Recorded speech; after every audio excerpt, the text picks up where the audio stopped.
People often regard Gilles Villeneuve as one of the greatest talents to ever grace Formula One. A driver that can push a car beyond the edge and still find a way to make it dance with him. A driver who carried a sense of personality and guile that endeared him to everyone who set eyes upon him. A driver who, if you look at his stats, on the surface of things, doesn't tell you the full story. 6 wins? What's the big deal?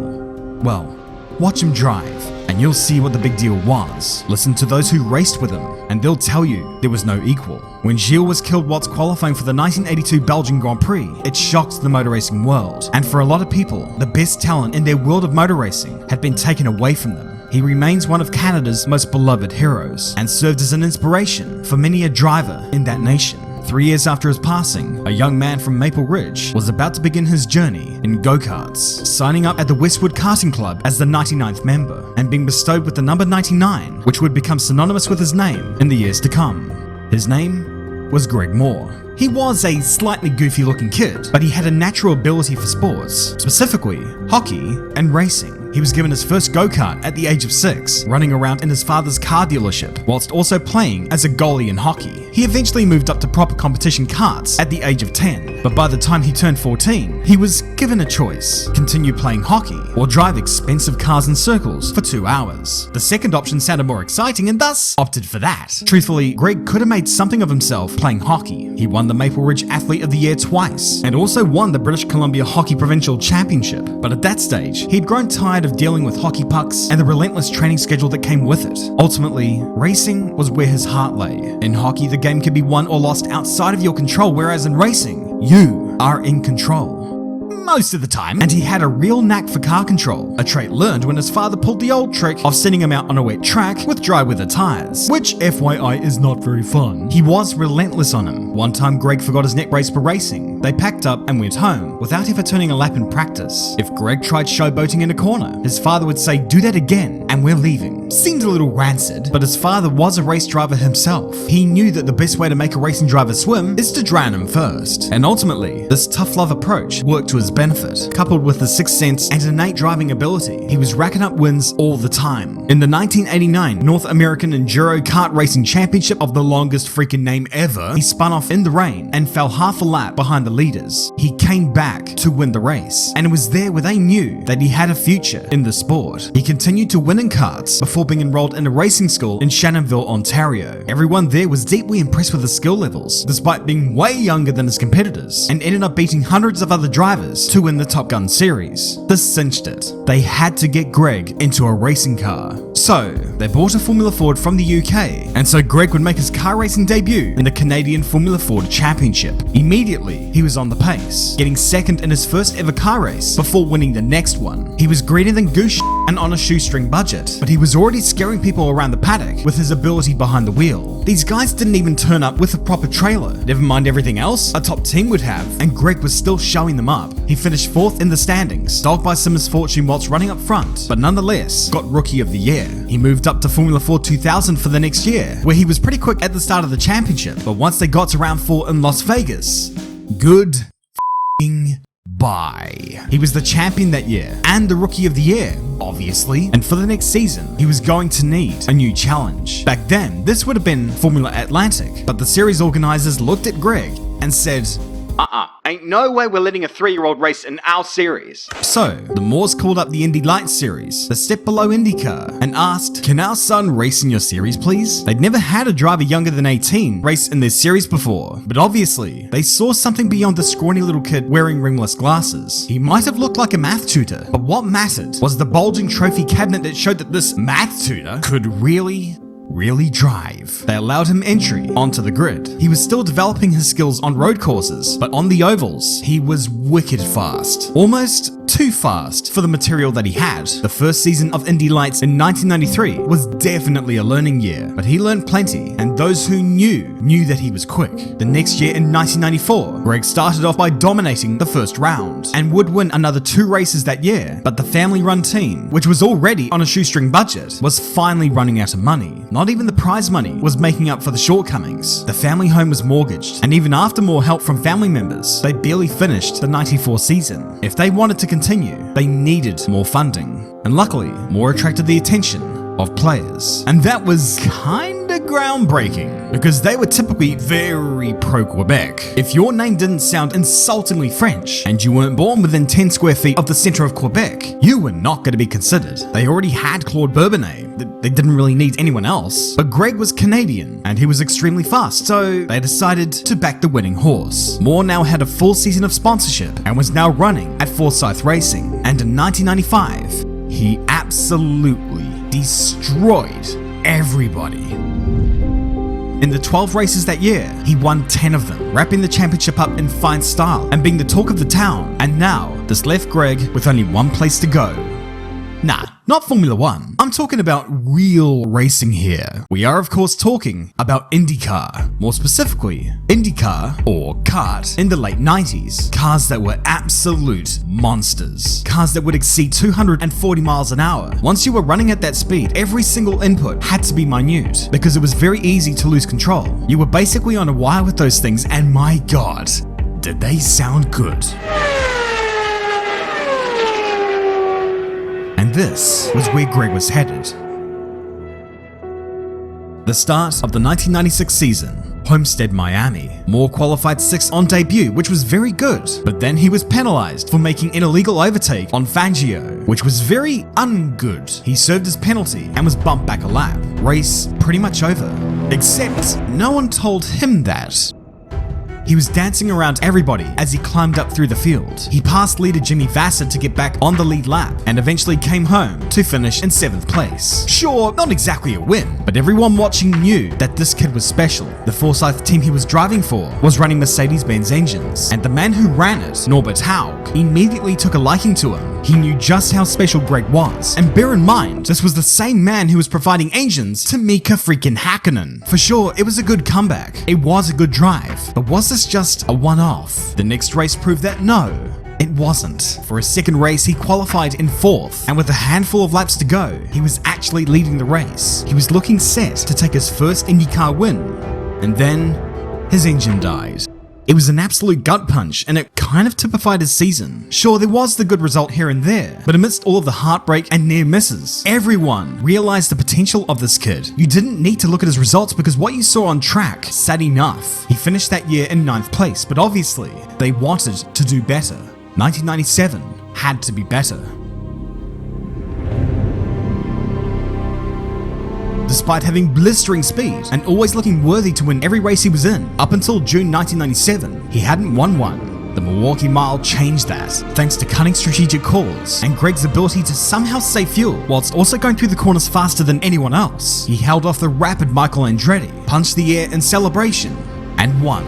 And he backed up that performance by winning the next race in Detroit Belle Isle. In doing so, he became the youngest driver to take a win in that series. This, combined with the way he would dance with the car, the flair he boasted, and his tremendous personality, made him a fan favorite. He still carried the number 99 throughout his entire career, and always wore red gloves no matter what he drove. A source of Canadian pride, something that still carries on to this day. He was instantly recognizable. He was on a high, but the remainder of that season was a disaster. In the last 8 races, he only finished once, a second placing at Mid-Ohio. Otherwise, he was beset with engine failures and other drivers ramming him into walls. I must be honest though, sometimes he did make the mistake of throwing himself into the shadow realm, which is decidedly unhealthy, but who cares? Maybe 1998 would be third time lucky.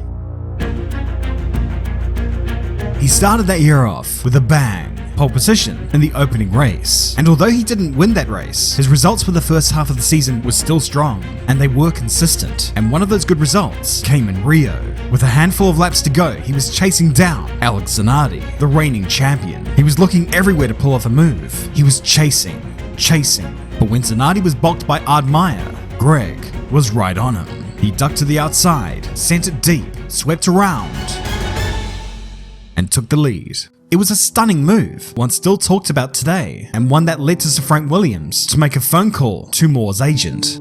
He He wanted Greg in a Formula 1 car, but Greg wanted to honor his contract with Forsyth. Frank did still have eyes on him though, as did Sir Jackie Stewart, who also had his own Formula 1 team at the time. And Jean Todt, who then was spearheading Ferrari, was a big fan too. Greg was highly regarded in American open wheelers, but he was just as highly regarded in Formula 1 circles too. Thanks to his win in Rio, he was now leading the championship. He was looking to replicate the feat accomplished 2 years ago when countryman Jacques Villeneuve won the title. Maybe Canada had another champion on their hands here. Well, no.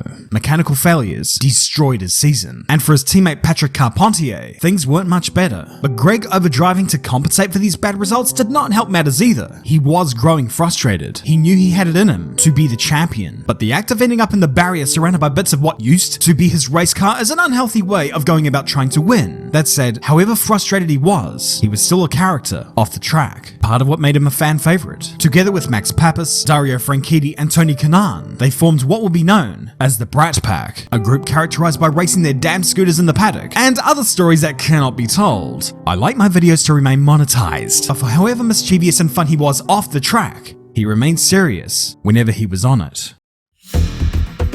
It's the US 500, the Wish.com rival to the Indy 500, and the Chip Ganassi cars were schooling everybody. With 5 laps to go, no one really stood much of a chance. Alex Zanardi and Jimmy Vasser were exchanging positions back and forth and en route to take a 1-2. But pretty soon, they were about to get one hell of a headache. Moore sived on through to pass Zanardi and Vasser. They kept trying to push him back behind, but Greg kept Vasser at bay and won the US 500. He used the draft to his advantage brilliantly, but he never let it vanquish him. In what was a dismal second half of the season, he showed just how freaking good he was. But for however jubilant they were in victory, this race was a harrowing reminder of the dangers of the sport. On lap 175, Adrian Fernandez hit the wall, causing his front right wheel to fly off into the grandstands, and this incident killed 3 people. Death wasn't especially common in kart, but it wasn't altogether rare either. Just 2 years prior, Jeff Grosnoff and track official Gary Averin were killed in a crash in Toronto. Greg's father Rick told him that this was just a part of racing that he had to accept, that at any moment, life can be taken away by what you loved most. The dangers of the sport as apparent in 98 as they were in 96. The year he was focused on, however, was 99. He donned the slogan, "Fine," in 99. Miami. Pole position, race win, bang, out of the gate. A great start. But it was just that. A great start. Once the season got going, it was apparent that the Mercedes engine used by Forsyth was just not competitive anymore. Honda was the engine to have. It was now Greg's 4th year in the category, and having no championship to his name was growing wearisome. He needed a platform with which he can unequivocally show what he could do, like he did back in 1995, where he destroyed the Indy Lights field, and he knew in order to do that, his future was likely no longer with Forsyth. Before the year was up, he signed with Penske, a team that, as it would turn out next year, would be the top team. They were, however, reeling from a lack of form, and in September that year, tragedy. During practice for the Laguna Seca round, the Uruguayan prodigy, Gonzalo Gonchi Rodriguez, was killed when he crashed head-on at the corkscrew. Some say that the throttle jammed, others say it didn't. But either way, the dangers of the sport once again rising to the surface. For Greg, he had to remain focused. He still had a championship to complete with Forsyth, and while the Mercedes engine was useless on the road courses, on the ovals, it was still a weapon. And so was he. And the last race of the year was in Fontana, California, $1 million prize fund to the winner. It didn't get off to the best of starts. Whilst riding a scooter in the paddock, he was hit by a pickup truck and suffered a broken bone in his right hand, lacerations in his fingers, and a scraped right hip. He missed qualifying, but his attitude was, suck it up. He'll be fine. We'll let him start the race. Despite the fact that racing with 15 stitches on your finger on a track where 230 miles an hour was the norm, and you are pulling jet fighter G-forces out there, Greg insisted that he would be fine. It's part of sports in Canada. You're just used to playing hurt, like back in his hockey days, and even in karting, all the way through Indy Lights, up to the top flight of American open wheelers. He would be starting the race from position 26, and he joked with his friend Tony Kanaan, who is in 10th, that, give me a couple of laps, and I'll be up there with you. He wasn't joking. After 2 laps, he was right there. Greg was charging up the field, determined to go out on a high with Forsyth, with players, the people that gave him his chance in racing.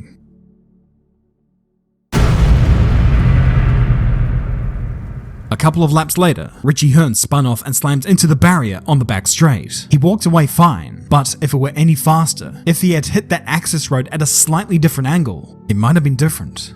You never think about the consequences when you're racing, especially in these days of improved safety. I'll be fine. That's what all the drivers say. Nothing's gonna happen to me. On lap 9, the race got back underway, and while exiting turn 2, Greg spun off. Oh, an enormous crash. Oh my God. He spun off in exactly the same place that Richie Hearn did, but his car hit the access road at an angle, and he hit it fast. It threw the car into the air, and he hit the wall at a sickening angle. He was thrown headfirst into a barrier, and the crash registered 154 G. Those watching knew immediately. At 1:21 Pacific time, he was pronounced dead.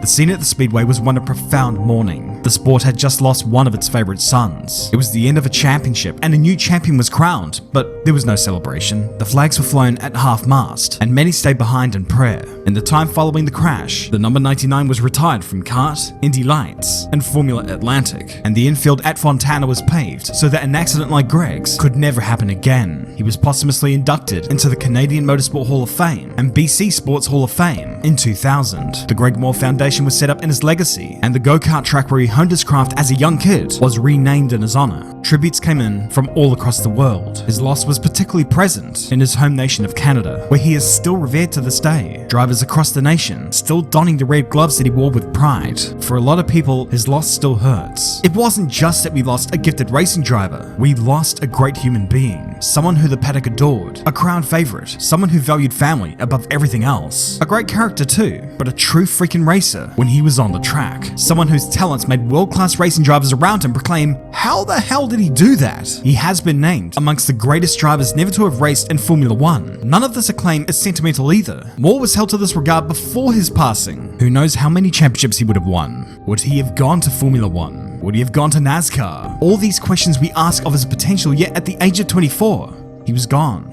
before he really had a chance to spread his wings and left his win tally at 5. This led many who never watched him to question, what's all the hype about? It's almost exactly like it is with another Canadian, the one mentioned at the very start of this piece, Gilles Villeneuve. Numbers can help you quantify where a driver sits on a spreadsheet, but on any given Sunday, those stats don't matter. It's what happens on the track that counts, and it's where you see the ones that truly stand out, the ones that defy belief and make the impossible possible. Gilles Villeneuve did that. Greg Moore did that.